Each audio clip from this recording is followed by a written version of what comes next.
சாவித்ரி அன்பர்கள் அனைவருக்கும் இனிய காலை வணக்கம். இப்பொழுது நாம் சாவித்ரி மகாகாவியத்தின் புத்தகம் 2 முதல் காண்டத்தை பார்த்து கொண்டிருக்கிறோம். The travel of the worlds, the world star, உலகங்களில் பயணிப்போம் உலக ஏணிப்படிகள் என்ற முதல் காண்டத்தை பார்த்து கொண்டிருக்கிறோம். இதற்கு முன் நாம் பார்த்திருந்த வரிகளிலிருந்து நாம் அறிந்து கொள்வது, மன்னர் தன்னில் ஆன்ம விடுதலையும் அதன் உயர்வுகளையும் அடைந்த பிறகு உலகமும் அதே உயர் வாழ்வினை அடைய விரும்புகிறார். அதற்கென அவர் இந்த ஆன்ம பயணத்தை உயர் உலகங்களில் பயணிக்கின்ற ஒரு பயணத்தை மேற்கொள்கின்றார். அந்த பயணத்தில் முதலாவதாக அவர் சென்றடைவது சூக்ஷ்ம ஆன்ம உலகுகள் எழும் தளம். அதுதான் இந்த முதல் காண்டமாக விரிந்திருக்கிறது. அங்கிருந்து உயர் உலகுகள் பல அடுக்கு மாடங்களை கொண்ட ஒரு தேர் போல எழுவதை மன்னர் காண்கிறார். அந்த உலக அடுக்குகளானவை பூமியின் மீது அழுத்தம் கொடுத்து இங்கு தாக்கங்களை ஏற்படுத்தி இந்த உலகை முன்னேற்றுவதையும் அவர் காண்கிறார். வெளியில் அமைந்திருப்பது போலவே எப்படி மேலே உலகங்கள் பல அடுக்குகளாக அமைந்திருக்கின்றனவோ அதுபோலவே மனிதனுள்ளும் படித்தளங்கள் உயரே ஏறி செல்ல உதவும் உயர் திட்டங்களாக அமைக்கப்பட்டு மனித வாழ்க்கைக்கான அர்த்தத்தை, அதாவது இறைவனோடு ஒன்றுதலாகி அந்த குறிக்கோளை கொடுப்பதை அவர் உணர்கிறார். சென்ற வாரத்தில் நாம் பார்த்திருந்த சில வரிகளில் கவனித்தோமானால் நாம் இந்த காண்டத்தை நினைவில் வைத்துக் கொள்வது எளிதாக இருக்கும். முதலில் 116 118 3 வரிகள். விண்ணகத்தை நோக்கி ஏறுவதே போல் பல அடுக்கு மாட கோபுரம் தன்னை ஆர்வ கனல் கொண்டு மனித ஆன்மா கட்டியது அவன் மனிதன் கனவாகிய கட்புலனாக ஒன்றுக்கு அருகாமையில் வாழ விழையும் காரணத்தினால்தான். அடுத்து உலக அடுக்குகள் தேர்போல காணப்படுகின்றனவே, அவை செய்பவற்றை கூறுகின்றார். அமரத்துவத்தை அடைய கனா கண்டும் ஏறி செல்லும் பொழுது மனித ஆன்மாக்களை அது அழைக்கிறது. புவியனுக்கு மறைக்கப்பட்ட அமரத்துவங்களுக்கு புவியினை மனம் ஒடிக்கின்றது. அடுத்ததாக 125வது வரி, 128 129. இவ்வுலக அடுக்குகள் நம்மின் பின்னோக்கி செல்லும் பயணத்தை நமக்கு புலப்படுத்துகின்றன. பரந்துபட்ட ஒன்றின் குறுகிய செறிவடக்கமான அது இருப்பின் இலக்கிற்கு ஒற்றை படிக்கட்டாக இருந்தது. இங்கே மனிதன் ஏறி செல்வதற்கு, இறைவனை நோக்கி ஏறி செல்வதற்கான படிக்கட்டுகளாக அவை அமைகின்றது. அடுத்ததாக 134 134 வரிகள் வரைக்கும், 30 34. ஆன்மா இறங்கி வந்த படிநிலைகளின் ஒரு தொகுப்பு அமைவு, அதனை அதனுடைய படித்தளங்களில் அமைந்த பிரபஞ்ச ஆட்சி தொகுதிகளின் நகல், அதனை நமது இருப்பின் இரகசிய சுவாசத்தில் மறு வடிவாய் அமைத்திருக்கும் படைப்பு முழுமையும் ஒரு சூக்ஷ்ம முன் வரைவாக, அது உள்ளேயும் கீழேயும் வெளியேயும் மேலேயும் உள்ளது. அடுத்ததாக இங்கே சொல்லப்பட்டிருப்பது, இந்த 130 134 வரிகளில் சொல்லப்பட்டிருப்பது, பிண்டத்திற்குள் அமைக்கப்பட்டிருப்பவற்றை அறிந்து கொண்டால் அண்டத்தையும் ஆண்டவனையும் அறியலாம் என்னும் உண்மை. அடுத்ததாக இறுதியாக 148 149 அதேபோல் 152 153 வரிகள். பூவுலகு இப்பொன்னான தேவைக்கு அதிகமான ஒன்றாலேயே சிந்திக்கும் மானுடனையும் மானுடன் தாங்கிக் கொள்ளக்கூடியதற்கு மேற்பட்டும் தாங்குகின்றது. அதுவே மீள முடியா மரணத்திற்கு ஆட்பட்டதிலிருந்து மீள்வதற்கு நமக்கு அழைப்பு விடுக்கிறது. உணர்வு கொண்ட ஆன்மா ஜடமாகிய வீட்டில் போஷிக்கப்படுகிறது. அது இந்த 4 வரிகள் எல்லா அம்சங்களும் சாத்தியக்கூறுகளும் எங்கிருந்து வந்தன மனிதனுக்குள் என்பதை காட்டுகின்றன. இனி இன்றைய வரிகள் 154வது வரியிலிருந்து 205வது வரிகள் வரை. The living symbol of these conscious planes, its influences and godheads of the unseen, its unthought logic of reality's acts, arisen from the unspoken truth in things, have fixed our inner life's slow-scaled degrees. இத்தகு உணர்வு தளங்களின் உயிர்த்திருக்கும் குறியீடுகள் அவற்றின் செல்வாக்கினாலும் காணா இறைத்தன்மையினாலும் அவற்றின் மெய் இயல்பினுடை செயல்களின் மனித மனம் நினைக்க ஒண்ணா மாறா நியதியாலும் பொருட்களில் காணும் உரைக்கப்படா உண்மை நின்றும் எழுந்து நமது உன்முக வாழ்வின் மெதுவான ஏற்றங்களை நிர்ணயித்தன. இந்த உணர்வு தளங்கள் என்பது எழுகின்ற உலக அடுக்குகள். அதே போல உயிர்த்திருக்கும் குறியீடுகள் என்று குறிப்பிடப்படுவது பிரபஞ்சத்தின் மீது இயங்குகின்ற சக்திகள்.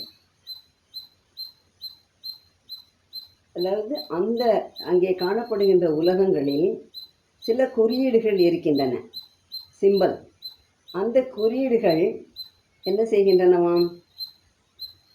நமது உன்முக வாழ்வின் மெதுவான ஏற்றங்களை நிர்ணயித்தன. முதல் வரியிலிருந்து இந்த 158வது வரிக்கு வாருங்கள்.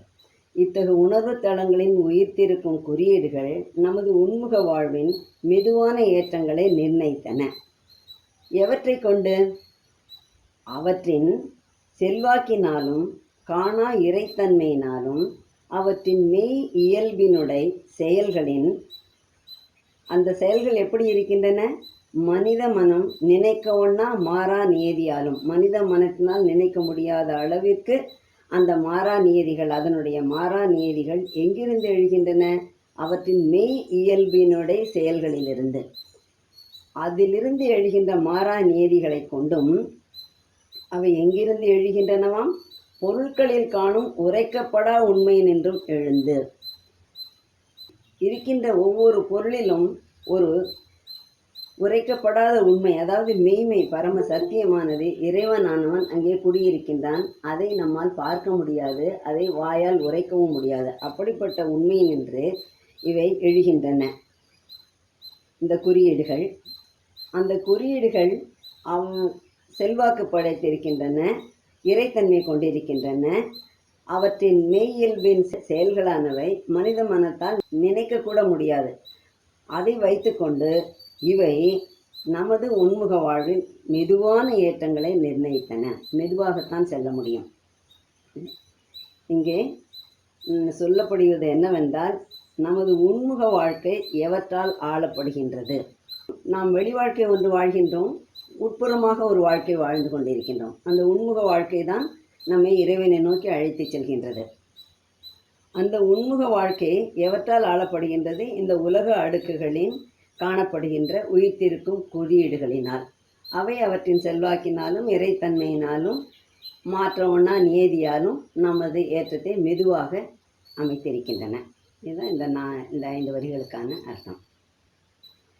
Its steps or paces of the soul's return from the deep adventure of material birth, a ladder of delivering ascent and rungs that nature claims to deity. அதன் படிகள் ஆன்மாவின் இறை நோக்கிய திரும்பும் பயணத்திற்கான தொலைவுகளாகும். சடத்தில் பிறந்துவிட்டதாகிய ஓர் ஆழ் அனுபவத்திலிருந்து மேலேற்றத்திற்கு இட்டு செல்லும் ஓர் ஏணியும் இயற்கை தெய்வீகன்பால் ஏறி செல்ல உதவும் படிகளும் ஆகும். இந்த அதன் படிகள் என்பது உலக அடுக்குகள். அதே போல இந்த வரிகளில் சொல்லப்பட்டிருப்பது மனித ஆன்மா மேலேறி செல்வதற்கான படிக்கட்டுகள் எவை என்று சுட்டி காட்டப்படுகின்றன. ஆன்மாவின் இறை நோக்கிய பயணத்திற்கான தொலைவுகளாகும். அந்த உலக அடுக்குகளில் தொலைவு என்பது ஒரு இடத்தை சென்றடைவதற்கு நாம் கிளம்பி எழுகின்ற இடத்திலிருந்து அந்த இடத்திற்கு சென்றடைகின்ற தூரம், அதுதான். அதே போல இப்பொழுது இங்கே ஜடத்தில் பிறந்து விட்டதாகிய ஓர் ஆழ் அனுபவம். இங்கே இன்கான்சியன்ட்டுக்குள்ளே மனித ஆன்மாவானது விழுந்து விட்டது. அங்கிருந்து அது இறையை நோக்கிய பயணத்தை மேற்கொள்ளப் போகின்றது. அதுதான் அது திரும்பி செல்கின்ற பயணம். அந்த பயணத்திற்கு இந்த படிக்கட்டுகளில், இந்த உலக அடுக்குகளில் அது ஏறி செல்ல வேண்டும். அது அத்தனை தொலைவு அவை செல்ல வேண்டும். இந்த படிக்கட்டுகள், இந்த உலக அடுக்குகளானவை நம்மை மேலே ஏற்றி செல்வதற்கான ஒரு ஏணி போல அமைந்திருக்கின்றன. அதே போல ஒவ்வொரு படியாகத்தான் அந்த ஏணியில் ஏறி செல்ல வேண்டும். நமக்கு தெரியும், ஏணி என்றாலே எப்படிப்பட்ட அமைப்பு கொண்டது? படிப்படியாக இருக்கும். ஒரு படியிலிருந்து அடுத்த படியாக அது மேலே ஏற்றி செல்லும் ஒருவரை. அதுபோல இந்த உலக அடுக்குகளானவை இறைவனை நோக்கி இயற்கையானது. இங்கே இந்த இடத்துல பகவான் சொல்வதை கவனிக்க வேண்டும். நேச்சர் கேபிட்டல் என் கொடுத்திருக்கிறதுனால நாம் மாத்திரம் இங்கே, மனித ஆன்மாக்கள் மாத்திரம் இங்கே ஏறி செல்லவில்லை. மற்ற உயிரினங்களும் அந்த இறைவனை நோக்கி நடைபோட்டு கொண்டிருக்கின்றன. அவை எல்லாவற்றிற்குமான ஒரு படியாக இந்த உலக அடுக்குகள் உதவுகின்றன. இயற்கை தெய்வீகன்பால் ஏறி செல்ல உதவும் படிகளும் ஆகும். படிப்படியாக ஏறி செல்ல வேண்டும். முழு இயற்கையுமே இறைவனை நோக்கிய பயணத்தை மேற்கொண்டிருக்கின்றன. ஆகவே அவற்றிற்கு உதவும் வகையாக, ஏற்றத்திற்கு உதவி செய்வதாக இந்த உலக அடுக்குகள் ஏணியாகவும் படிக்கட்டுகளாகவும் அமைந்திருக்கின்றது. இதில் நாம் அறிந்து கொள்வது என்னவென்றால், நம்முடைய இருப்பின்கண், அதாவது விதின் அவர் பீயிங் அமைந்திருக்கின்ற உள் உணர்வின் படித்தரங்கள் இங்கே மேலே இருப்பதை நமக்கு உள்ளேயும் கொண்டு வந்து பார்த்து கொள்ள வேண்டும். இயற்கையின் பரிணாம வளர்ச்சியின் உயரேறி செல்லும் பாதைகளாக அமைந்துள்ளன.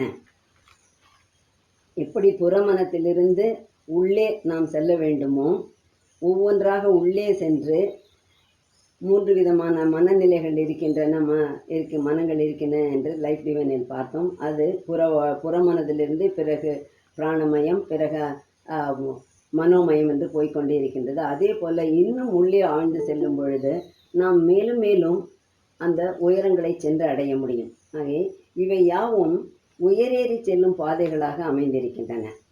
அதன் மூலம்தான் இந்த ஜடமானது தன்னை ஆன்மாவின் ஒரு பகுதியாக உணர்ந்து கொள்கிறது. அது ரொம்ப முக்கியமானது.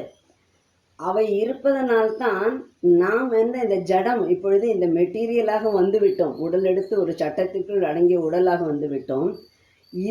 இந்த உடலை நாம் ஆன்மாவினுடைய ஒரு பகுதியாக ஏன்னா இதைத்தான் நம்ம போன வாரத்தில் பார்த்திருந்தோம். ஏன்னா உணர்வு கொண்ட ஆன்மா ஜடமாகிய வீட்டில் போஷிக்கப்படுகிறது என்ற அதே கருத்து தான் இங்கேயும் வருகின்றது. அதை உணர்வதற்கு இது உதவி செய்கின்றது.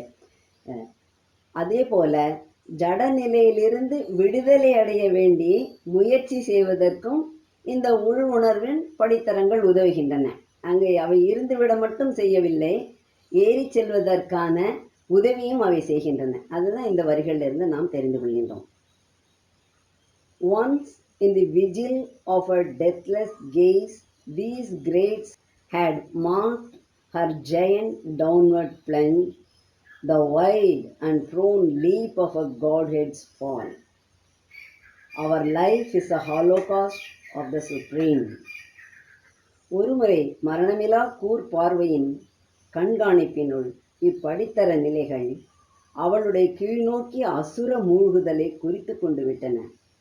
அகன்றதும் தலைகீழானதுமான கடவுளின் வீழ்கின்ற பாய்ச்சல் தனை. நம் வாழ்வு அந்த பரமனின் பெருங்கட பலியாகும். இங்கே மரணமில்லா கூர்பார்வை என்பது மூல முதல்வனை அல்லது ஏகனை குறிப்பது. அவளுடைய என்பது படைப்பாக வெளிப்பட்டு வருகின்ற இயற்கை. இதைத்தான் அடுத்த வரியில் இங்கே பகவான் காட்டியிருப்பார், த கிரேட் வேர்ல்டு மதர் என்று. இந்த இறைவனானவன் தன்னிலிருந்து வெளிப்படுகின்ற சக்தியானது, படைக்கின்ற சக்தியானது தன்னுடைய உயர்நிலைகளை விட்டு ஒரு அசுர மூழ்குதலாக கீழ் நோக்கிய தலைகீழ் பாய்ச்சல், நேர டைவிங் உள்ள அப்படியே அவள் உயர்ந்த நிலையில் இருக்கின்றாள், ஆனால் முற்றிலுமாக ஜடத்தன்மைக்குள் வரப்போகின்றாள். சூப்பர் கான்சியன்ட் நிலையில் இருக்கின்றவள், மீவேர் உணர்வு நிலையில் இருப்பவள் இங்கே வீழ்ந்து படுகின்றாள். இன்கான்சியன்ட்டுக்குள்ள, அச்சேதனத்திற்குள், அதன் இருளினுள் வீழ்ந்து படுகின்றாள். அதை அவன் அங்கிருந்து கண்காணித்து கொண்டிருக்கின்றான். எப்படி அவள் செல்கின்றாள், எந்த விதமாகலாம் அவள் போக வேண்டும், எந்த விதத்தில் அவள் வெளிப்பட்டு வர வேண்டும் என்பதையெல்லாம் அவன் தன்னுடைய கண்காணிப்பினுக்குள் வைத்திருக்கின்றான். அதை நம்ம சீக்ரெட் நாலேஜில் பார்க்க முடியும். ரொம்ப அழகாக அங்கே சொல்லியிருப்பாள். அவனும் அவளும் அந்த 2 சக்திகள் எப்படி விளையாடுகின்றன என்பதை அங்கே சொல்லியிருப்பார். 3வது காண்டத்தில், நான் சீக்ரெட் நாலேஜில் அதுக்கு முந்தைய காண்டத்தில், ஆன்மாவின் விடுதலை யோகத்தில். அகன்றதும் தலைகீழானதுமான கடவுளின் வீழ்கின்ற பாய்ச்சல் தானே. ஏன் அவன்தான் அங்கே வீழ்கின்றான்.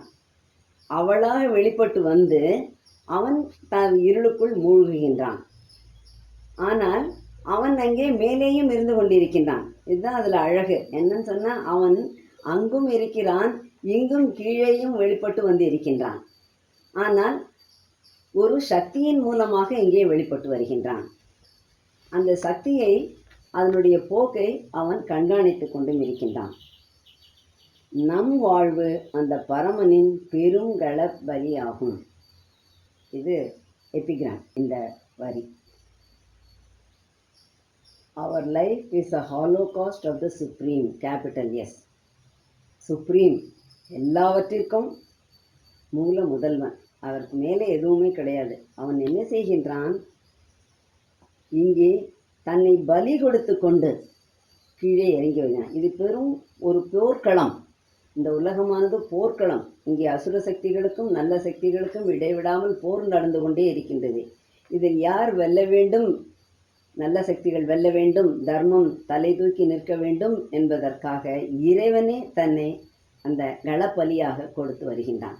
இது நமக்கு யுத்தங்களில் தெரியும். மகாபாரதத்தில் அரவான் என்ற அந்த அர்ஜுனனுடைய மகனானவன் தன்னை களப்பலியாக அங்கே கொடுத்ததற்காக முன் வருவான். அந்த களப்பலியானது வெற்றியை நோக்கி அழைத்து செல்லும் என்பதற்காக. ஆக இங்கே இந்த உலகமையாகிய போர்க்களத்தில் யார் அதை செய்கின்றார், இறைவனே செய்கின்றான். இந்த முதல் 3 வரிகளில் ஏகனினின்றும் வெளிப்பட்டு வருகின்ற மீய் உணர்வின் அன்னை, அதாவது சுப்ரீம் மதர், தன்னை இத்தகைய படித்தரங்களாக குறைத்து கொண்டே வரிந்து இறுதியில் உணர்வற்ற அச்சேதனத்திற்குள் வீழ்ந்து விடுவதாகிய செயலை செய்கிறாள். அது தெரிகின்றது நமக்கு. அடுத்து அந்த வீழ்ச்சியை இறைவனும் கண்காணித்து கொண்டுதான் இருக்கின்றான். அவன் அறியாமல் இது நடக்கவில்லை. அது அவளுடைய பெரிய தியாகம். முதல்ல அந்த சுப்ரீம் மதரானவள் தன்னை இங்கே கீழே கொண்டு வருவதற்கு சம்மதித்து இறங்கியும் வருகின்றாள். எப்படி, ஒரு கீழ்நோக்கிய அசுர மூழ்குதலாக. அவள் அளித்த சம்மதம்தான் பல்வேறு உலகங்களின் வெளிப்பாடாக அமைந்து இறுதியில் முற்றுமான ஜடமாக, அதாவது உலகாக மலர்ந்துள்ளது. இங்கே 2 பேருமே தியாகம் செய்திருக்கிறார்கள். அடுத்த வரிகளில் பகவான் சொல்லியிருப்பார் அவள் எப்படிப்பட்ட தியாகத்தை செய்திருக்கிறாள் என்று. அந்த சுப்ரீம் மதர், நமக்கே தெரியும், நம்முடைய அன்னையார் எந்த விதமாக நமக்காக இங்கே வந்து இந்த புவியில் அவதரித்து நம்முடைய துன்பங்களையாம் ஏற்றுக்கொண்டு நம்மை வழி நடத்தி சென்றார் என்பது நமக்கு நன்றாகவே தெரியும். இங்கே 166ஆம் வரியில் பகவான் முத்தாய்ப்பாக சொல்லியிருப்பது, மனித வாழ்வானது இறைவன் தன்னை பெரும் போர்க்களம் ஒன்றில் அதன் வெற்றிக்காக கொடுக்கப்படும் களப்பலியாக கொடுத்து விட்டான் என்று கூறி மனிதனுக்காக இறைவன் மேற்கொண்ட தியாகத்தின் உச்சத்தை காட்டுகிறார். தியாகத்தின் உச்சம் இது, தன்னையே பலியாக கொடுத்து இங்கே வருவது. அப்படி அவன் இறங்கி வந்து விட்டான். அதே போல சுப்ரீம் மதரும் இங்கே படிப்படியாக வீழ்ச்சி அடைந்து கொண்டு வருகின்றார். ஒவ்வொரு படித்தளங்களாக இறங்கி வந்து முற்றிலுமாக ஜடத்தில் ஆழ்த்தி கொண்டு இந்த இயற்கையாக பரிணமித்து அந்த இயற்கையை மற்றும் அவள் வந்த பாதையிலேயே திருப்பி அழைத்து செல்லவும் செல்கிறாள். அருமையான வரிகள். The great world mother, by her sacrifice, has made her soul the body of our state. Accepting sorrow and unconsciousness, divinity's lapse from its own splendors ove the many-patterned ground of all we are. மாபெரும் உலக அன்னை அவளின் தியாகத்தால் தன் உயிர்நிலையை நாம் உறையும் உடலாக்கி விட்டாள். துன்பத்தையும் உணர்வற்ற தன்மையையும் ஏற்றுக்கொண்டவளாய் தன் சொந்த அற்புதங்களால் நெய்யப்பட்ட தெய்வீகமதை இழந்து நாம் இருக்கும் பல்வகை பாங்குகளால் அமைந்த மண்ணினை தரித்தனள். அதாவது இந்த வரிகளில் பகவான் சொல்வது என்னவென்றால், இந்த உலகத்தில் காணப்படுகின்ற உயிர்களின் தோற்றமானது ஏதோ தற்செயலாக அல்லது ஒரு ரூல் நியதி காரணமாக அமைந்த ஒன்றல்ல. மாறாக பரமன் தன்னை முழுமையாக பலி கொடுத்ததாலும் அந்த வெளிப்பட்ட மகாசக்தி தன் உயர்நிலையை பலவாக வெளிப்படுத்த வர இசைந்ததாலும் தான். அவள் சம்மதிக்கணும். அவள் சம்மதித்து இங்கே வருகின்றாள். எப்படி வருகின்றாள் அவள்? அவளின் தியாகத்தால் ஒரு பெரும் தியாகம் செய்துவிட்டாள். தன் உயிர்நிலையை has made her soul the body of our state. உயர்நிலையில் இருப்பவள் அவள் இங்கே உடலாகிவிட்டாள். அவள் உரைகின்ற உடலாக நம்மையெல்லாம் ஆக்கி கொண்டு இங்கே வந்து விழுந்து விட்டாள். எவற்றை ஏற்றுக்கொண்டிருக்கிறாளாம்? துன்பத்தையும் உணர்வற்ற தன்மையையும். அவள் முழு இன்பமாக இருந்தவள், ஃபுல் கான்ஷியஸ்னஸ், முற்றுமான உணர்வு நிலையில், உயர் உணர்வு நிலையில் அவள் இருந்தவள் இங்கே வந்து வீழ்ந்து விட்டாள். உணர்வற்ற தன்மையை ஏற்றுக்கொண்டு விட்டாள். மேலும் பகவான் சொல்கிறார், தன் சொந்த அற்புதங்களால் நெய்யப்பட்ட தெய்வீகமதை இழந்து, இறைவனிலிருந்து அவள் வெளிப்பட்டு வந்ததனால் அவனுடைய எல்லா பாங்குகளையும் அவள் கொண்டிருக்கின்றாள். அனைத்து குணாதிசயங்களையும் இறைவன் கொண்டிருக்கின்ற அனைத்தையும் அவள் கொண்டிருக்கின்றாள். அவை எல்லாம் எப்படி நெய்யப்பட்டிருக்கின்றனவாம்? தெய்வீகத்தால் நெய்யப்பட்டிருக்கின்றன. அதை அவள் இழந்துவிட்டு, வேண்டாம் என்று ஒதுக்கிவிட்டு, இங்கே நாம் இருக்கும் பல்வகை பாங்குகளால் அமைந்த மண்ணினை தரித்தனள். இந்த மண்ணுக்குள்ளே வந்துவிட்டாள். எப்ப? பல வகை உயிர்களாக எல்லா உயிர்களினுள்ளும் அவள் உரைகின்றாள். அவள் உரைவதன் மூலமாக இறைவனும் நமக்குள்ளே உரைகின்றான். இந்த இடத்துல மகாகவி பாரதியாரோட பாடல், இந்த யாதுமாகி நின்றாய் காளி என்பது நினைவுக்கு வருகின்றது. பகவானுடைய ஒற்ற தோழர் இல்லையா, அவரும் அந்த உயிர் தத்துவத்தை தரிசித்து விட்டவர். ஆனால் தான் இந்த பாடலில் அவர் அவ்வளோ அழகாக சொல்லியிருக்கின்றார். யாதுமாகி நின்றாய் காளி எங்கும் நீ நிறைந்தாய், தீது நன்மையெல்லாம் காளி தெய்வ லீலை என்றோ, பூதம் ஐந்தும் ஆனாய் காளி பொறிகள் ஐந்தும் ஆனாய், போதமாகி நின்றாய் காளி பொறியை விஞ்சி நின்றாய், இன்பமாகி விட்டாய் காளி என்னுள்ளே புகுந்தாய், பின்பு நின்னையல்லால் காளி பிரிது நானும் உண்டோ, அன்பளித்து விட்டாய் காளி ஆண்மை தந்து விட்டாய், துன்பம் நீக்கி விட்டாய் காளி தொல்லை போக்கி விட்டாய். எவ்வளோ அழகா இருக்கு பாருங்க. அப்படியே அவளை தரிசித்து விட்டார் அவர். பகவானைப் போல அவரும் தரிசித்ததனால்தான் இத்தகைய ஒரு ஜீவன் ததும்பும் வரிகள் இங்கே நமக்கு கிடைத்திருக்கின்றன. ஆக இந்த ஜடம் என்பது என்ன? நாம் காணுகின்ற ஜடம் என்பது என்ன? It is a very dense expression of the Supreme Mother. Dense, அடர்த்தியாகி கொண்டு வந்து விட்டாள். இருளாகவும் வந்து விட்டாள். இந்த இன்கான்சியன்ட் அவள் தரித்து கொண்டு விட்டாள். உணர்வற்ற தன்மையை தரித்து கொண்டு வந்து விட்டாள். இந்த கருத்தை வலியுறுத்துகின்றது அடுத்து அமைந்துள்ள வரி. An idol of self is our mortality. இதுவும் இதை போன்ற வரி. நம் வாழ்வுக்கு உட்பட்ட வாழ்வு தெய்வீக இருப்பின் ஒரு தெய்வ சிலையே. இப்போ இந்த தெய்வ சிலை ஐடல் என்பதை பார்க்கும் பொழுது உங்களுக்கும் விளக்கம் கொடுத்திருக்கின்றேன். இந்த கோவில்களில் மூலவரை தவிர உற்சவரை வீதி உலாவாக கொண்டு வருவார்கள். அது அந்த விக்கிரகங்களானவை உலோகத்தால் அமைந்திருக்கலாம், அல்லது மண்ணால் அல்லது வேறு பொருட்களால் அமைந்திருக்கலாம். ஆனாலும் அது வெளிப்பட்டு வருகையில் அது எந்த பொருளாக இருந்த போதிலும் அதில் நாம் தரிசிப்பது இறைவனைத்தான். அந்த தெய்வீக சக்தியை, தெய்வீகனைத்தான் நாம் பார்ப்பவர்கள் உணர்ந்து தரிசிக்கிறார்கள். அதுபோல இங்கே இந்த வந்துவிட்டது நமது உடல்கள், நமது வாழ்வுக்கு உட்பட்ட வாழ்வானது எப்படி இருக்கின்றதாம்? தெய்வீக இருப்பினை கொண்டிருக்கின்றது. ஒரு தெய்வ சிலை. அப்படி என்றால் என்ன அர்த்தம்? இந்த உடலை நாம் போஷிக்க வேண்டும். இந்த உடல் இருப்பதனால்தான் நம்முடைய உயிர்நிலை அங்கே தங்கி இருக்கின்றது. நம்முடைய உயிர்நிலை இருப்பதனால்தான் நாம் மேலே ஏறி செல்ல முடிகின்றது. பலவித படித்தரங்களாக அமைந்துள்ளது நமக்குள்ளேயே. அத்தனையும் இறைவன் என்ன செய்திருக்கின்றான்? வெளியில் மாத்திரம் அமைக்கவில்லை. இந்த தெய்வ சிலையாக அமைந்துள்ள உடல்களிலும் அவற்றின் அந்த படித்தரங்களை, அந்த ஆன்மீக தளங்களை அமைத்து மனிதன் தனக்குள்ளே சென்று தன்னை அடைய வேண்டும் என்று அவன் நிர்ணயித்திருக்கிறான். ஆகவே இந்த உடலானது, நம்முடைய வாழ்வானது ஒரு தெய்வீகத்தையே பிரதிபலிக்கின்றது. இது ரொம்ப அருமையான வாக்கியம். அதை நாம் ஒவ்வொருவரும் ஒவ்வொரு சமயத்திலும் உணர்ந்து கொண்டோமானால் நம்முடைய செயல்கள் யாவுமே இறைவனை நோக்கியதாகத்தான் இருக்கும். ஒரு காரியத்தை செய்வதற்கு முன்னால் இது இறைவனுக்கு உகந்ததா என்று பார்த்து கொண்டுதான் நாம் செய்வோம். ஆனால் தான் இந்த இடத்துல வாழ்வுக்கு உட்பட்ட வாழ்வு தெய்வீக இருப்பின் ஒரு தெய்வ சிலையே என்று பகவான் அழைத்து நமக்கு ஒரு நம்பிக்கையை கொடுக்கின்றார், ஒரு உற்சாகத்தை கொடுக்கின்றார். இது அழிந்துபடுகின்ற உடல் அல்ல, இது இன்கான்சியன்டால் ஆனது அல்ல, இதனுள்ளேயே சூப்பர் கான்சியன்ட்டும் இருக்கின்றது.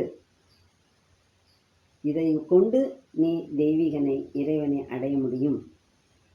நீ மாத்திரமல்ல, உன்னை சூழ்ந்திருப்போரையும் அப்படிப்பட்ட ஒரு வாழ்விற்குள் அழைத்து செல்ல முடியும் என்று இங்கே பகவான் உணர்த்தி இருக்கின்றார். அடுத்து வருகின்ற 173 முதல் 186 வரை உள்ள வரிகள் பூவுலகின் தன்மைகளை எடுத்துரைக்கின்றன. Our earth is a fragment and a residue. Her power is packed with the stuff of greater worlds and steeped in their color lustres, dimmed by her drowse. An atavism of higher birth is hers.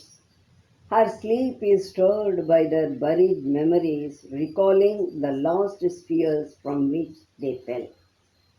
நமது உலகு ஒரு சிறு துண்டும் ஒரு எச்சமுமே ஆகும். மாபெரும் உலகங்களால் பொதியப்பட்டதான அவளுடைய ஆற்றல் தலைகீழ் வீழ்ச்சியினால் தம் வண்ண பிரகாசங்களை அவளின் ஆழ் உறக்க நிலையில் இழந்தன. பல முந்தைய உயர் பிறவிகளின் மூதாதைய பண்பு வெளிப்பாடுகளை அவள் கொண்டுள்ளாள். அவற்றின் புதையுண்ட நினைவுகளால் அவள் ஆழ் உறக்கம் கிளறப்பட்டது. எந்த கைதுறந்து விட்ட கோலங்களினின்றும் தாம் விழுந்தோம் என்பதை நினைவூட்டுவதாக. இங்கே சச்சித்தானந்தம் மற்றும் அதிமனம், மனம், படைப்பின் வாழ்வுத்தளங்களாக எல்லாமுமே அவளுள் ஒரு தொகுப்பாக அமைந்துள்ளது சொல்லப்பட்டிருக்கின்றது. அதே போல இவ்வரிகளில் காணப்படும் அவளுடைய, அவள், அவளின் என்பதெல்லாம் அசையா பிரம்மம், அசையும் பிரகிருதியாக வெளிப்பட்டு வந்துள்ள சக்தியையே குறிக்கிறது. இங்கு பகவான் அவளை உலக அன்னை என்று குறிப்பிடுகிறார். அட்டாவிசம் என்பது the expression of characteristics that belong to distant forefathers, நம்முடைய மூதாதையர்களுடைய பண்புகள். இந்த வரிகளில் இதை நாம் மேற்கொண்டு அறிவது என்னவென்றால், பூமியில் சத் சக்தி தான் சித் சக்தியாக, உலக அன்னையாக வெளிப்பட்டு வந்துள்ள தன்மையின் மர்மங்கள். அவள் எப்படியெல்லாம் இருக்கின்றாள் என்பது இங்கே சொல்லப்படுகின்றது. நமது உலகு ஒரு சிறு துண்டும் ஒரு எச்சமுமே ஆகும். A fragment and a residue. அப்போ எத்தனையோ இன்னும் மேல் உலகங்கள், பல்வேறு தளங்கள் இருக்கின்றன. பல்வேறு உலகங்களும் பிரபஞ்சத்தில் நூற்றுக்கணக்கான ஆயிரக்கணக்கான உலகுகள் இருக்கின்றன பிரபஞ்சத்தில். அவை அனைத்துமே இறைவனுடைய வெளிப்பாடு. அதில் ஒரு சிறு துண்டு தான், தவறி விழுந்த ஒரு துண்டு போல ஒரு எச்சம் மிச்சப்பட்டது என்ற அர்த்தம். மிச்சப்பட்டதாக இங்கே பூமியானது வந்து விழுந்திருக்கின்றது. அதில் மாபெரும் உலகங்களால் பொதியப்பட்டதான அவளுடைய ஆற்றல், இந்த உலகத்தில் அவளுடைய ஆற்றலானது பலவித உலகங்களுடைய சக்தியை கொண்டிருக்கின்றது. அந்த சக்திகள் யாவும் மிகுந்த பிரகாசம் கொண்டவை. ஆனால் அவள் இங்கே தலைகீழ் பாய்ச்சலாக கீழே இருளில் வந்து குதித்து விட்டதால் அவை எல்லாமுமே அந்த ஆழ்ந்த உறக்க நிலையில் தம்முடைய வண்ணத்தை இழந்து நிற்கின்றன. இருக்கின்றன, ஒரு காலத்தில் இருந்தன. அதனால்தான் அந்த மூதாதைய பண்பு அப்படின்னு நாங்கள் சொல்லியிருக்கோம். ஒரு காலத்தில் எல்லாமே உயர் நிலையில் இருந்தன, உச்ச நிலையில் இருந்தன. அவை எல்லாமுமே படிப்படியாக அந்த ஆழ்ந்த உறக்க நிலையில் சென்று விட்டதால் வண்ணத்தை இழந்து சோபை இழந்து அங்கே இருக்கின்றன. அவற்றை மீண்டும் கொண்டு வர முடியும் என்பதுதான் இங்கே குறிப்பாக நாம் அறிந்து கொள்வது. அதே போல அந்த வெளிப்பட்டு வந்துள்ள உலக அன்னையானவள் பல முந்தைய உயர் பிரிவுகளின் மூதாதைய பண்பு வெளிப்பாடுகளை கொண்டுள்ளாள். அவற்றையும் அவள் வைத்திருக்கின்றாள். நமக்கே தெரியும், நம்முடைய ரிஷிகள், வேதகால ரிஷிகள் எவ்வளவு உயர்ந்த தன்மையில் இருந்தார்கள் என்று. இது மிக வெளிப்படையாக சொல்கின்ற, ஒரு மேலோட்டமாக சொல்கின்ற ஒரு உதாரணம்தான், நாம் அறிந்து கொள்வதற்காக சொல்லப்படுகின்ற உதாரணம். அவர்கள் எவ்வளவு உயர்ந்த நிலையில் இருந்தார்கள். ஜனக மகாரிஷி, ஜனகர் வந்து அரசராக இருந்தவர். ஆனால் அஸ்வபதி மன்னரை போல அவரும் ஒரு யோகி. ராஜ்யத்தை அவர் ஒரு யோகியை போல்தான் ஆட்சி செய்து கொண்டிருக்கின்றார். அவரை பற்றிய கதைகளிலிருந்தெல்லாம் நாம் தெரிந்து கொள்கின்றோம். அது மாதிரியான பல மூதாதைய பண்பாடுகளை, உயர் பண்பாடுகளையும் அவள் தன்னுள்ளே கொண்டுள்ளாள். இது இரண்டு விதமாக சொல்லப்போம். அடுத்தாப்புல வர்றதுல வந்து அந்த மூதாதைய பண்பாடுகளை நாம் விட்டுவிட முடியாமல் இருக்கின்றோம் என்றும் அடுத்தாப்புறம் பகவான் சொல்கின்றார். உயர் பண்பாடுகளும் இருக்கின்றது, வேண்டாத தேவையற்ற அந்த பண்புகளும் இருக்கின்றன. அதை ரெண்டு இடத்துல இங்கேயும் சொல்லி பகவான் வந்து மற்றும் 2 இடங்களிலும் சொல்லி இருப்பதை நாம் பார்க்க போகிறோம். இந்த அவற்றின் புதையுண்ட நினைவுகளால் அவள் ஆழ் உறக்கம் கிளறப்பட்டது. அப்படிப்பட்ட உயர்நிலையில் இருந்தேன் அல்லவா நான், எப்படி இந்த ஆழ் உறக்கத்தில், ஒன்றுமறியாத உறக்கத்தில், சோம்பேறித்தனமான ஒரு உறக்கத்தில் நான் ஆழ்ந்து விட்டேன் என்று அவளுக்குள் அதை ஒரு கிளறல் அதை தூண்டிவிடுகின்றது. அந்த பண்டைய பிறவிகளின், உயர் பிறவிகளின் மூதாதைய பண்பு வெளிப்பாடுகள். அதே போல அவளுக்கு நினைவூட்டுகின்றனவாம் அவை. அவள் எந்த கோலங்களின் கை துறந்து விட்ட the lost spheres from which they fell, lost இழந்து விட்ட, அங்கே கை துறந்து விட்டது. அங்கே இருந்த அந்த நிலையிலிருந்து நாம் எப்படி இங்கே வந்து வீழ்ந்தோம் என்பதை நினைவூட்டுவதற்காக அத்தகைய பண்பாடுகளும் அவளுள்ளே பொதிந்து வைக்கப்பட்டிருக்கின்றன. அவள் ஆழ் உறக்க நிலையில் வீழ்ந்து விட்டாள். இந்த உலகாக வரும்பொழுது பல படித்தரங்களாக இறங்கி வந்திருக்கின்றாள். ஆனாலும் அவளுக்குள் பழைய ஒளியும் அந்த உயர் பண்புகளும் இருக்கின்றன. இப்பொழுது அவை எல்லாம் கிளறப்படுகின்றன. இதுதான் இங்கே நம்ம தெரிந்து கொள்ள வேண்டியது. Unsatisfied forces in her bosom move. They are partners of her greater growing faith and her return to immortality. They consent to share her doom of birth and death. They kindle partial gleams of the all and drive her blind, laborious spirit to compose a meager image of the mighty whole. திருப்தியுறாத ஆற்றல்கள் அவள் நெஞ்சகத்திலிருந்து அசைந்தன. அவை யாவும் அவளது வளர்கின்ற பெரும் ஊழின் பங்குதாரர். அவளின் அமரத்துவத்தை நோக்கி திரும்பிச் செல்லும் பயணத்தின் கர்த்தா. அவை அவளது பிறப்பிறப்பின் இருளை பங்கீடு கொள்ள சம்மதித்தன. அவை எல்லாமானதின் ஒளியை முழுமையற்றே சாயலாகவே வெளிப்படுத்தின. பார்வையற்று கடுமையாய் உழைக்கும் அவளின் ஆன்மாவை உந்தவும் செய்தன. அப்படியும் அவை வலிவு மிகு முழுமையை அற்பமான பிரதிபலிப்பாகவே காட்டின. இங்கே இந்த அவள் நெஞ்சகம் என்பது ஜடப்பொருள்களின் அடி ஆழம். அதே போல இங்கே காணப்படும் அவள் வீழ்ந்துபட்ட படைப்பாற்றலின் வெளிப்பாடான உலக அன்னை. அவை என்று குறிப்பிடப்படுபவை உயர் உலகங்களிலிருந்து வெளிப்பட்ட ஆற்றல்கள், அதாவது முந்தைய உயர் பிறவிகளின் மூதாதைய பண்பு வெளிப்பாடுகள். இதெல்லாம் இங்கே இந்த பிறப்பிறப்பின் இருள் அப்படின்றது, அதாவது 4வது வரியில் வந்துட்டு பிறப்பு இறப்பின் இருள் என்பது நாம் தெரிந்து கொள்ள வேண்டும். Limitations and incapacity of the human soul.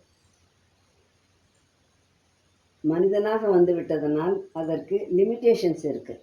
அதே போல் போதிய திறமையும் இல்லை, இன்கெப்பாசிட்டி. அதுதான் அந்த பிறப்பிறப்பின் இருள். முதல் வரியில் நாம் பார்க்கிறது வாழ்க்கையின் மனதின் உயர்தள உணர்வுகள் தற்சமயம் முழுமையடையாத நிலையில் இருக்கின்றன. நமக்கே தெரியும், அது திருப்தியுறாத ஆற்றல்கள். நமக்குள்ளே அவ்வளவு ஆற்றல் இருக்கின்றன. அந்த ஆற்றல்கள் யாவும் முழுமையடைய முடியும் என்ற நிலையில் இருப்பதால் தான் அந்த அடி ஆழங்களிலிருந்து அவை அசைந்து செயலில் இறங்க முயற்சிக்கின்றன. அப்படியே அங்கே இருந்து விடவில்லை. நான் ஒளியிலிருந்து வந்தவன் ஒளியை நோக்கி திரும்பி செல்ல முடியும் என்ற நிலை அவற்றிற்கு தெரியும். அந்த உலக அன்னைக்கு தெரியும், இங்கே மனித ஆன்மாக்களுக்கு தெரியும். அவை அங்கே மேலே ஏறி செல்வதற்கான முயற்சியை எடுக்கின்றன. அந்த முயற்சி தான் இங்கே ஒரு அசைவாக, அவளுடைய அடி ஆழங்களில் அசைவாக காணப்படுகின்றது. திருப்தியுறா ஆற்றல்கள். சாதாரண வாழ்க்கையில், லௌகீக வாழ்க்கையிலே கூட நமக்கு தெரியும், மனிதன் திருப்தி அடையவே இல்லை. விஞ்ஞானம் வளர்ச்சி அடைந்து கொண்டே போகின்றது, மெய்ஞானமும் அதே போல் வளர்ச்சி அடைந்து கொண்டே போகின்றது. எல்லா வகைகளிலும் மனிதன் உயர்வையே எட்ட விரும்புகின்றான். அவனுள்ளே அதற்கான ஆற்றல்கள் இருக்கின்றன. அந்த ஆற்றல்களை கொண்டு அவன் அசைந்து தன்னை அசைவித்து கொண்டு, அச்சேதனத்திலிருந்து அசைவித்து கொண்டு உயரங்களை நோக்கி மேலேறுகிறான். அது முதல் வழியில் சொல்லப்படுகின்றது. அதே போல் இங்கே பார்வையற்று அப்படின்ற ஒரு இது வருது. அந்த பார்வையற்று என்பது என்ன அர்த்தம்னா, சரியான குறிக்கோள், செல்ல வேண்டிய பாதை, அதற்கான திட்டம், அந்த திட்டம் தீட்ட ஒரு தீர்க்கமான அறிவு, அவை எல்லாமுமே இல்லாமல் இருக்கின்றன. குறிப்பிட்ட அளவில் தான் இருக்கின்றன. ஆனால் தான் அந்த இடத்துல வந்தது லிமிட்டேஷன் அண்ட் இன்கெப்பாசிட்டின்னு வந்துடுது. அதற்குள்ள அவை அடைபட்டு கொண்டிருக்கின்றன. அந்த திருப்தியுறாத ஆற்றல்கள் எல்லாமே அவளது வளர்கின்ற பெரும் ஊழின் பங்குதாரர். படிப்படியாக வளர்ச்சி அடைந்து கொண்டே வருகின்றாள். ஜடமாக இருந்தவள் அங்கே வாழ்வாக மலர்கிறாள். வாழ்விலிருந்து மனம் தோன்றி உச்சகட்டமாகிய மனித இனம் தோன்றியிருக்கின்றது. அப்படி அவள் படிப்படியாக வளர்ந்து கொண்டே வருகின்றாள். அங்கே இருக்கின்றவை யாவுமே இந்த ஃபேட், இந்த வளர்கின்ற ஒரு ஊழுக்கு பங்குதாரர்களாக, பார்ட்னர்ஸாக இருந்து அவளுக்கு உதவி செய்கின்றன. எங்கே? அமரத்துவத்தை நோக்கி திரும்பி செல்லும் பயணத்தின் கர்த்தா. ஒரு கர்த்தா என்பவன் ஒரு காரியத்தை செய்பவன் என்று அர்த்தம். அந்த பயணம் மேற்கொள்ளப்பட்டு விட்டது. அமரத்துவத்தை நோக்கி செல்கின்ற பயணம். அதற்கு இந்த திருப்தியுறாத ஆற்றல்களானவை கர்த்தாவாக இருக்கின்றன. இன்னும் மேலே, இன்னும் மேலே, இன்னும் மேலே என்று ஆவல் பட செய்கின்றது. அவை அவளது பிறப்பிறப்பின் இருளை பங்கீடு கொள்ள சம்மதித்தன. அவளே இங்கு வந்து விட்டாளே. அந்த உயர் அன்னையானவள் தன்னுடைய தெய்வீகத்தை இழந்து, அற்புதங்களால் நெய்யப்பட்ட தெய்வீகத்தை இழந்து தலைகீழ் பாய்ச்சலாக இங்கே வந்து விட்டாளே.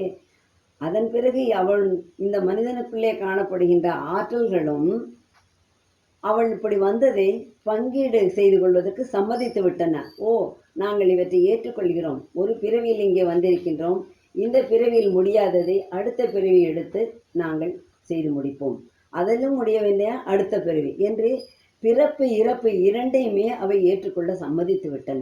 அவள் மாத்திரமல்ல, இங்கு வெளிப்பட்ட உயிரினங்களும் அந்த பிறப்பிறப்பை ஏற்றுக்கொள்ள சம்மதித்து விட்டன. ஆற்றல்களாக வந்திருப்பவை அவை எல்லாமானதின் ஒளியை முழுமையற்றே சாயலாகவே வெளிப்படுத்தின. எல்லாமே அங்கே இருக்கின்றது. ஆனால் எப்படி இருக்கின்றது?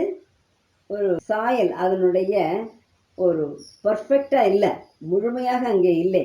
அதனுடைய பிம்பமாக, ஒரு கண்ணாடியில பார்க்கின்ற ஒரு பிம்பம் போல தான் அவை இருக்கின்றன. பார்வையற்று கடுமையாய் உழைக்கும் அவளின் ஆன்மாவை உந்தவும் செய்தன. இந்த பார்வையற்றுன்னு தான் நான் முதல்ல சொன்னது.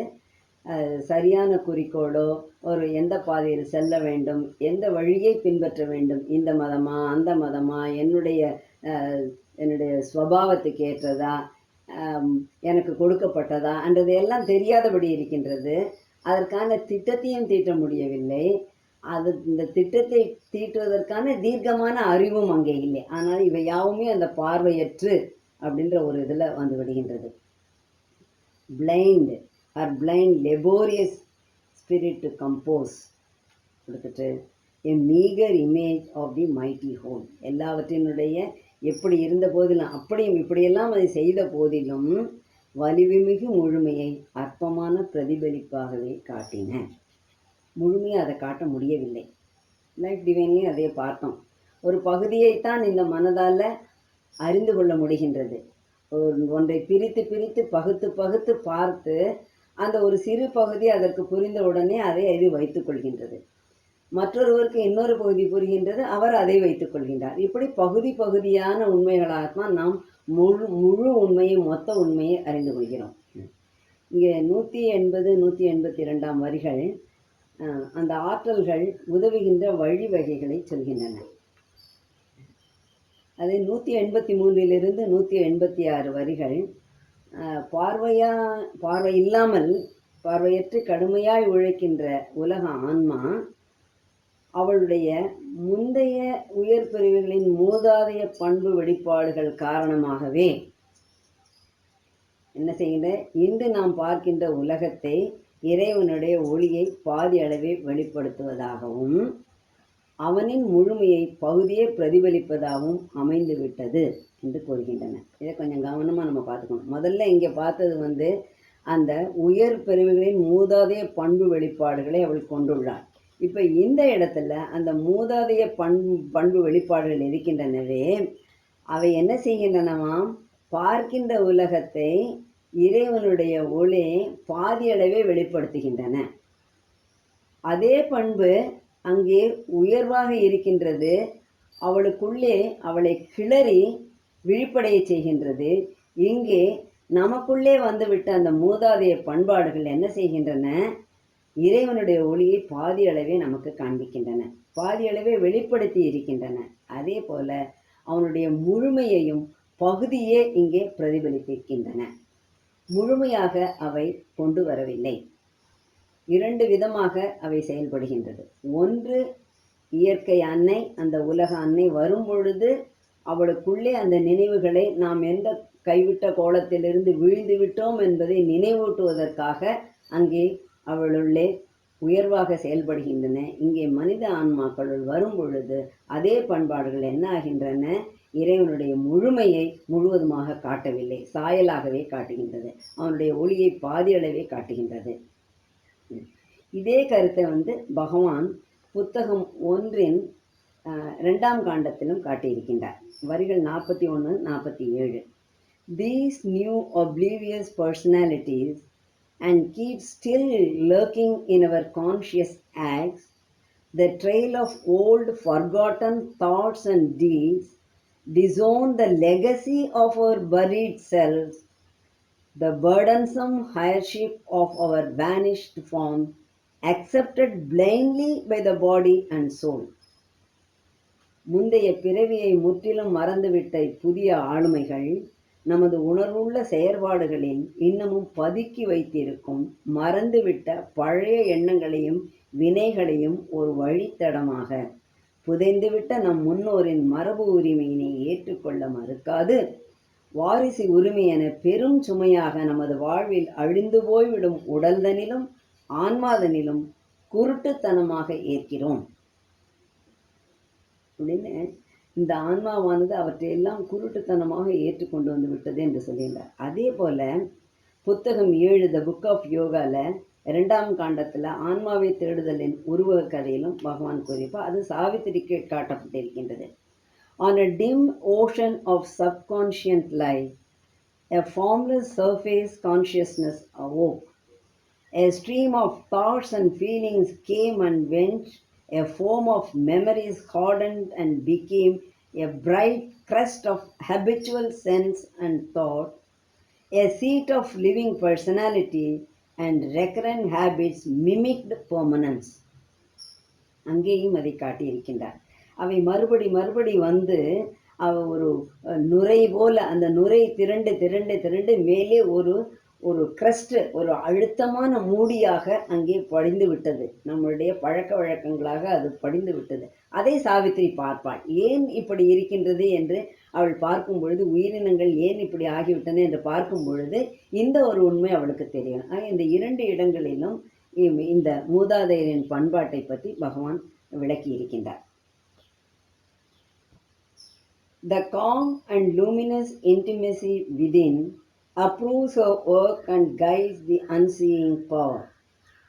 His vast design accepts a puny start. An attempt, a drawing half done is the world's life. Its lines doubt their concealed significance. Its curves join not their high intended flows. உள்ளிருக்கும் அமைதியும் ஒளியும் கொண்ட நெருக்கம் அவள் வேலையை அங்கீகரித்து காணவேலா சக்திக்கு வழிகாட்டியது. அவனது பரந்த வடிவமைப்பு ஒரு வலிவற்ற தொடக்கத்தை ஏற்றது. ஒரு முயற்சியை பாதி முடிக்கப்பட்ட சித்திரமே உலக வாழ்க்கை. அதன் வரைகோடுகள் மறைவாயிருக்கும் உட்கருத்தை சந்தேகிக்கும். அதன் வளைவுகள் அவை முடிவதற்கென எதிர்நோக்கப்பட்ட உயர்வுகளில் இணையவில்லை. இங்கே அவள் என்பது உலக அன்னை, அவனது என்பது பரமன், தன்னுடைய சக்தியை வெளிப்படச் செய்திருப்பவன். அதே போல அதன் வரைகோடுகள் என்பது சித்திரமாக வரையப்படும் உலக வாழ்க்கை. இந்த முதல் 3 வரிகள் பொருட்களின் உள்ளிருந்து இயக்கின்ற முழு முதல்வனை குறிக்கின்றன. உள்ளிருக்கும் அமைதியும் ஒளியும் கொண்ட நெருக்கம் அவள் வேலையை அங்கீகரித்து காணவேலா சக்திக்கு வழிகாட்டியது. அந்த நெருக்கம் என்பது இன்டிமசி. இறைவன் நெருங்கி இருக்கின்றான், அவளை விட்டு அகலவில்லை, அவளோடையே இருக்கின்றான். அவன் அவளுடைய வேலையை அங்கீகரித்து அந்த காணவேலா சக்திக்கு பவர் என்பதை பாருங்கள், கேபிட்டல் P பகவான் கொடுத்திருக்கின்றார். அன்சீயிங், காண முடியாத ஒரு சக்தி அதற்கு வழிகாட்டுகின்றது. அவன் உள்ளே இருப்பதனால், அவன் நெருங்கி இருப்பதனால்தான் அந்த போக வேண்டிய சக்திக்கு அது வழிகாட்டுகின்றது. அவளுடைய வேலையும் அங்கீகரிக்கின்றது. ஓ, இப்படியெல்லாம் நீ செல்ல போகின்றாயா, செல், ஆனால் இறுதியில் என்னை நீ அடையப் போகின்றாய், அதற்கான ஒளியை நான் காட்டுகின்றேன் என்று அவன் காட்டுகின்றான். அவனின் பரந்த வடிவமைப்பு ஒரு வலிவற்ற தொடக்கத்தை ஏற்றது. அங்கே எப்படி பெருங்களப்பலியாக அவன் தன்னை கொடுத்து கொண்டானோ அதே போல இங்கே ஒன்றுமற்ற ஒரு ஜடத்தில் அதை வலிவற்ற தொடக்கமாக அவன் ஏற்றுக்கொள்ளவும் சம்மதித்து விட்டான். ஆக இறைவனுடைய ஒரு மகத்தான தியாகம்தான் நம்மளது வாழ்க்கை. ஒரு முயற்சியே, பாதி முடிக்கப்பட்ட சித்திரமே உலக வாழ்க்கை. இப்போ அடுத்தாப்புல சொல்றது என்ன சொல்கின்றார் அவர்? இந்த உலகத்தை பற்றி காட்டுகின்றார். ஒரு முயற்சி தான் இது. மேற்கொண்டு மேலே மேலே மேலே ஏறி செல்ல வேண்டுவதற்கான ஒரு முயற்சியும் பாதி முடிக்கப்பட்ட ஒரு ஓவியம்தான் இந்த வாழ்க்கை. இன்னும் முழுமையாக அது முடிக்கப்படவில்லை. அது அந்த வரைந்து கொண்டே போகின்றதே அந்த கோடுகள் யாவுமா என்ன செய்கின்றனா, அந்த உள்ளே ஒரு கருத்து பொதிந்திருக்கின்றது. என்ன, இறைவனை நோக்கி செல்ல வேண்டும். அந்த கருத்துக்களை இவை சந்தேகிக்கின்றன. அது உண்மைதானா? அதற்காகத்தானே என்னுடைய வாழ்வு அமைக்கப்பட்டிருக்கின்றது? இல்லை, இப்படியே உண்டு உடுத்து கழித்து மகிழ்ந்து செல்வதற்காக அல்லவா இந்த வாழ்க்கை கொடுக்கப்பட்டிருக்கின்றது? அதை ஏன் நான் செய்ய வேண்டும்? அந்த முயற்சி மிகவும் கடுமையானதாக இருக்கின்றது. எதற்காக நான் அதனை மேற்கொள்ள வேண்டும் என்றெல்லாம் அந்த முடிவடைய போகின்ற ஒரு சித்திரத்தை இந்த வாழ்க்கை தேவைகளும் வாழ்க்கையும் சந்தேகிக்கின்றன. உள்ளே மறைவாயிருக்கின்ற கருத்தை அவை புரிந்து கொள்ள முடியவில்லை. இத்தனையும் வெளியாகத்தான் இருக்கின்றது, நீ இவற்றை ஏற்றுக்கொள், ஆனாலும் இதனின்றே நீ மேலேறி செல்ல வேண்டும் என்ற அந்த உட்கருத்தை அவை புரிந்து கொள்ள முடியவில்லை. அதே போல அதன் வளைவுகள், அது எப்படி வளைந்து சென்று அந்த மேலே இணைந்து அந்த சித்திரத்தை முடிக்க வேண்டுமோ அந்த உயர் உணர்வுகளோடு இவை சென்று சேரவில்லை, இணைய மறுக்கின்றது. மனிதனுடைய வாழ்க்கையானது, உலக வாழ்க்கையானது அதை மறுக்கின்றது. அந்த இறைவனோடு ஒன்றி அந்த சித்திரத்தை முடிப்பதற்கான ஒரு நோக்கத்தை அவை மறந்துவிட்டு அவை மறுக்கின்றன, அதோடு போய் இணைய மறுக்கின்றன. இந்த இடத்துல பகவான் டிராயிங் அப்படின்ற வார்த்தையை பெயர் சொல்லாகவும் வினை சொல்லாகவும் எடுத்துக்கொண்டு அர்த்தம் செய்து கொள்ள முடிவதாக அமைத்துள்ளார். சித்திரமே பெயர் சொல்லாக எடுத்தோமானால் அது ஒரு வண்ண ஓவியம். அந்த வண்ண ஓவியமானது இறைவனால் பாதிதான் வரையப்பட்டிருக்கின்றது. அதே போல வினை சொல்லாக டிராயிங் என்று எடுத்துக்கொண்டோமானால் உலக வாழ்க்கை வரையப்படுகின்றது. அந்த வரையப்படும் செயல் முடிவடையாமல் இருக்கின்றது. அதைத்தான் இங்கே நம்ம ரொம்ப அழகாக அந்த டிராயிங் என்ற ஒரு வார்த்தை இரண்டாகவும் அமைந்து இரண்டு புதிய அர்த்தங்களை கொடுக்கின்றது. அதே போல் அந்த ஒரு வலிவற்ற தொடக்கம் என்பது பூமியின் பிறப்பு, அது எப்படி வந்தது என்று அது அடுத்த வகுப்பில் நம்ம பார்ப்போம், எப்படி அது வந்தது என்று அந்த ஒரு தத்துவத்தையும் பகவான் அங்கே காட்டியிருப்பார். Yet some first image of greatness trembles there, and when the ambiguous crowded parts have met the many-toned unity to which they move, the artist's joy shall laugh at reason's rules. The divine intention suddenly shall be seen, the end vindicate intuition's sure technique.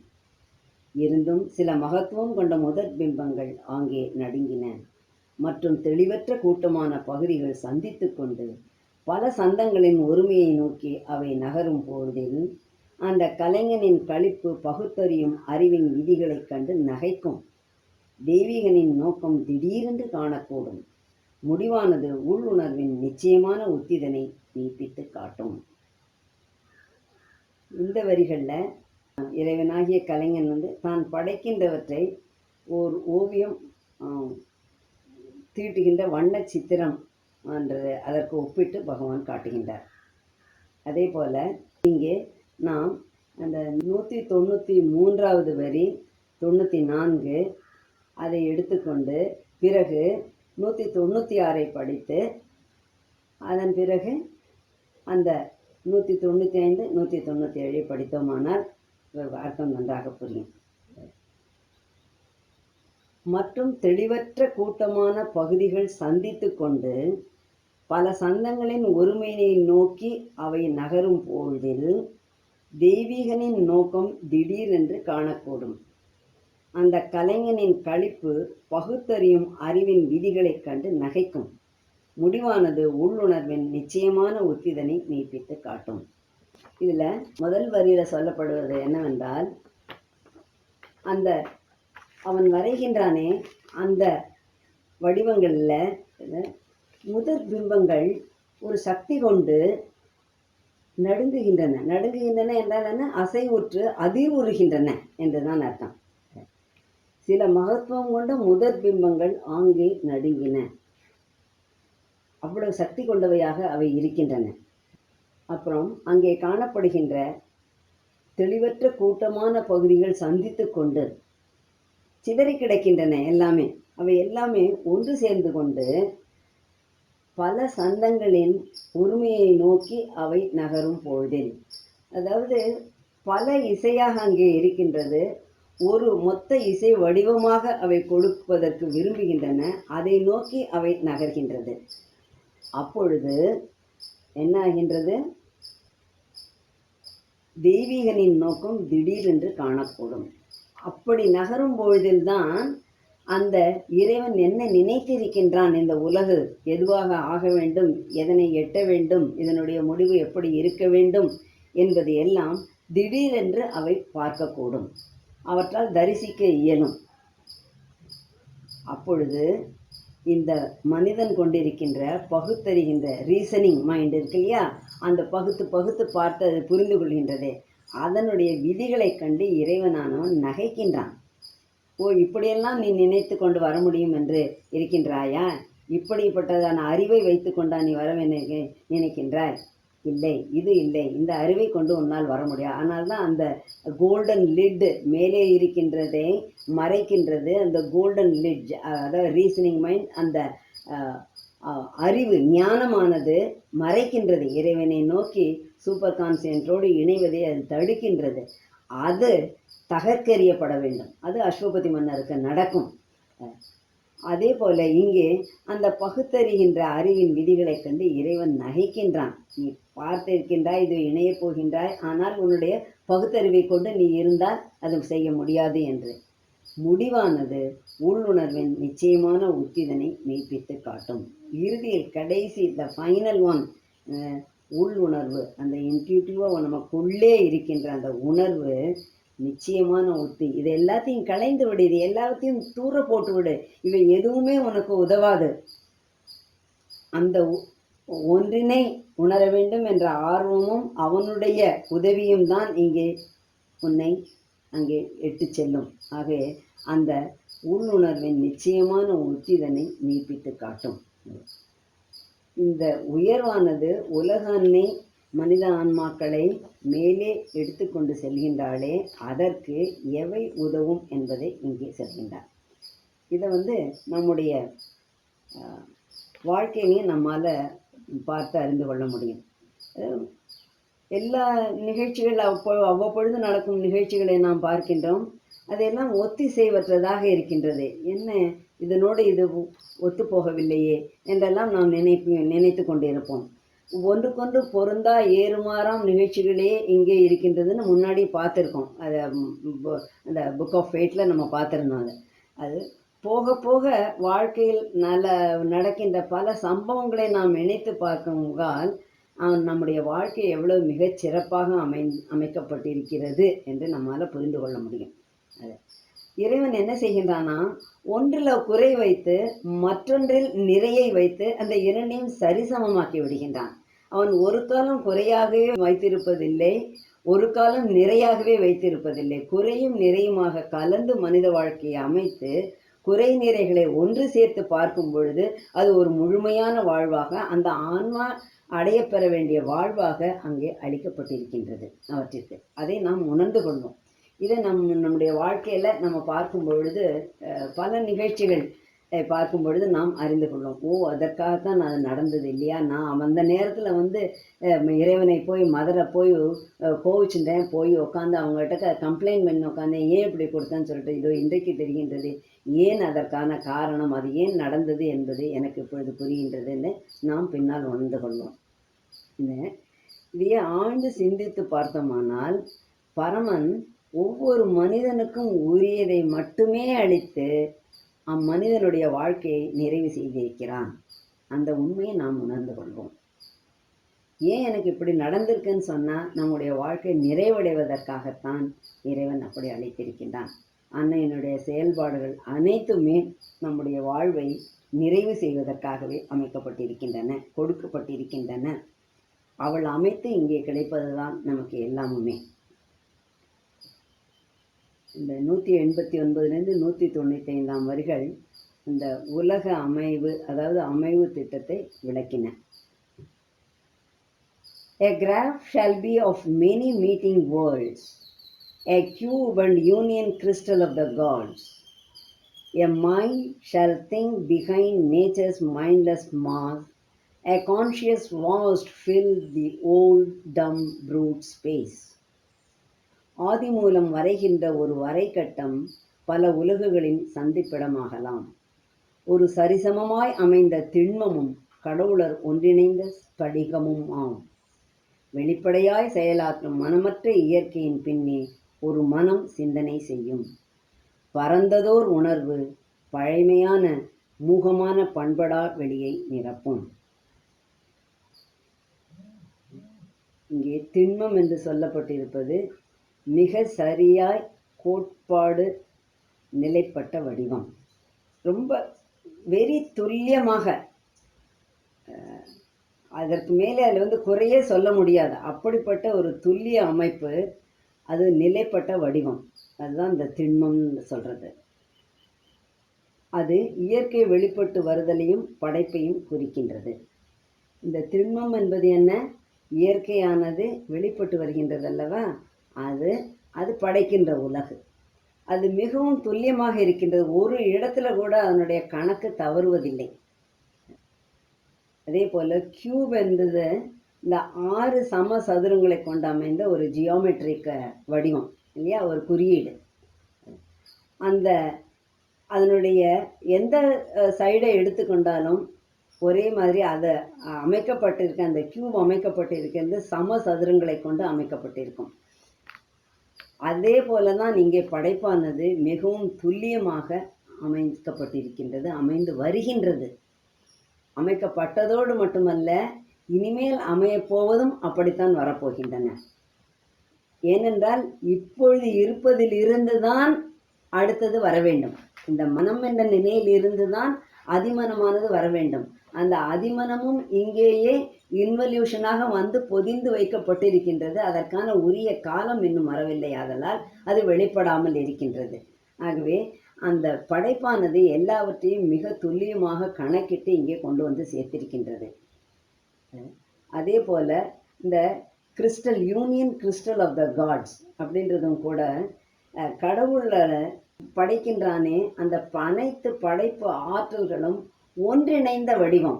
முழுமையாக அது எந்த ஒரு பிளவும் எந்த ஒரு பிரிவும் அங்கே கிடையாது, முற்றுமாக அங்கே இருக்கின்றது. Union crystal of the gods, எல்லாம் இணைந்தது. அதே போல் அது எப்படி இருக்கின்றது? கிறிஸ்டல் தெளிவாக இருக்கின்றது. நம்மால் புரிந்து கொள்ள முடியவில்லை. ஏனென்றால் இருளில் நாம் இருக்கின்றோம். இருளை விட்டு வெளியே வரும் பொழுது அந்த படைப்பு திட்டமும் அந்த அவனுடைய ஆற்றலும் எல்லாவற்றையுமே நம்மால் புரிந்து கொள்ள முடியும். அது அப்படி ஒரு தெளிவாக ஒரு ஸ்படிகம் போல் அமைந்திருக்கின்றது. அதே போல் 2வது வரி, a mind shall think behind nature's mindless mask அப்படின்ற வரி என்ன சொல்கின்றது என்றால், இயற்கை ஜடப்பொருளில் மனம் என்ற ஒன்றினை வெளிப்படுத்தாதது போல் தோற்றமளிக்கின்றது. இந்த ஜடப்பொருளில் மனம் என்பது காணப்படவில்லை. மண்ணில், கல்லில், அது இல்லை வேறு எதுலையா, மரத்தில், செடி கொடிகளில், தண்ணீரில் இருக்கா அது. ஆனால் மனமானது வெளிப்படுத்தப்படாமல் அங்கே இருக்கின்றது. ஆனால் அதற்கான கருவானது அங்கே அதற்குள்ளே வைக்கப்பட்டிருக்கின்றது. அந்த மனம் என்ற ஒன்று அவற்றின் பின்னால் இருந்து கொண்டுதான் சிந்தித்து செயல் புரிந்து அடுத்த நிலைக்கு அவை வந்திருக்கின்றன. இந்த ஜடப்பொருட்களினுள்ளே மனம் உருவாகி வருவதற்கான சாத்தியக்கூறுகள் அப்பொழுது அங்கேயே அமைக்கப்பட்டிருந்தன. A mind shall think behind nature's mindless mask, ஒரு முகமூடியாக எல்லாம் போர்த்தி கொண்டிருக்கின்றது. நேச்சர் என்பதை பகவான் கேபிட்டலில் கொடுத்திருக்கின்றார். இயற்கை, அனைத்து இயற்கையும் முதலில் ஜடமாக வந்தவள் அது இருந்து இன்று வரை. அதே போல் a mind, a super mind, சாதாரண மனிதங்களை மைண்ட் கேபிட்டல் கொடுத்திருப்பது இறைவனுடைய படைக்கின்ற அந்த உயர் சக்தியானவள் படைத்து வெளிவருகின்றாளே, அந்த சக்தி, அந்த மனம் என்ன செய்கின்றது? எ கான்ஷியஸ் வாஸ்ட் ஃபில் பின்னாலே இருக்கின்றது. இந்த வெளிப்பட்டு வருகின்றவற்றிற்குள் எல்லாமே அந்த மைண்டானது இருக்கின்றது. அதே போல் 701வது வரியில் நாம் உணர கிடைப்பது என்னவென்றால், வெளிப்பட்டு வந்துள்ள ஜடப்பொருட்களை சுற்றிலும் இறை உணர்வு முற்றுமாக இருக்கிறது. அதைத்தான் நாம் அங்கே பார்க்கின்றோம். A conscious vast fill the old dumb brute space.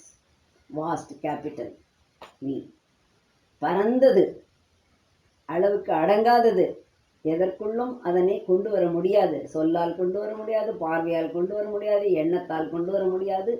அப்படிப்பட்ட ஒரு பரந்த ஒன்று, அதுதான் எங்கே இருக்கின்றது? ஃபில் த ஹோல் டம் ப்ரூட் ஸ்பேஸ். ஸ்பேஸ் அங்கே கேபிட்டல் எஸ் கொடுத்திருந்தார். அது வெளியாக வருகின்றது, காலத்தினுள்ளும் வெளியினுள்ளும் தன்னை அடக்கி கொண்டு வருகின்றது. அந்த வெளியினுள்ளேயே அந்த பரந்துபட்டது முற்றுமாக இருக்கின்றது. இந்த ஜடப்பொருள்களை சுற்றியும் அந்த இறையுணர்வானது இருக்கின்றது. இந்த கருத்துக்களை எல்லாம் நாம் மனதில் வைத்து கொள்ள வேண்டும். நம்மை சுற்றி இறைவன் இருக்கின்றான், அன்னையின் ஆற்றல் இருக்கின்றது, அன்னையின் அருள் இருக்கின்றது. ஒவ்வொரு கணத்திலும் அதுவே என்னை வழிநடத்தி கொண்டு போகின்றது. இப்பொழுது நான் பார்ப்பது பாதி அளவேயான ஒளி, முழுமையானதை என்னால் தரிசிக்க முடியவில்லை என்றெல்லாம் நாம் நினைத்து கொண்டே வந்தோமானால் நம்முடைய செயல்பாடுகள் அனைத்துமே முழுமையை நோக்கி நகர்வதாக இருக்கும். இது போன்ற கருத்துக்களைத்தான் நாம் இந்த வரிகளை படிக்கும் பொழுது சாவித்திரியிலிருந்து உணர்ந்து கொள்கிறோம், அறிந்து கொள்கிறோம். This faint and fluid sketch of soul called man shall stand out on the background of long time, a glowing epitome of eternity. A little point reveal the infinitudes. இந்த மெல்லியதும் நீர்த்ததுமான ஆன்ம வடிவம் மனிதன் என்று அழைக்கப்படும் மனித இனம் காலம் என்ற நீண்ட பின்புலத்தில் தனித்து துலங்கும் அமரத்துவத்தின் ஓர் ஒளிவீசிடும் செறிவான சுருக்கமான மானுடன் அனந்தங்களை வெளிக்காட்டுகின்ற ஒரு சிறு புள்ளியே. அப்படியே சுருக்கி வடித்து இந்த வரிகளில் கொண்டு வந்து விட்டார் பகவான். மெல்லியதும் நீர்த்ததுமான ஆன்ம வடிவம். This faint and fluid sketch of soul called man. இந்த மனிதன் எப்படி இருக்கின்றான்? அப்படியே இறைவனுடைய நீர்த்த வடிவம், குறைந்து குறைந்து குறைந்து குறைந்து குறைந்து குறைந்து ஜடமாக இருளினுள் வந்து விட்டான், நீர்த்து போய்விட்டான்.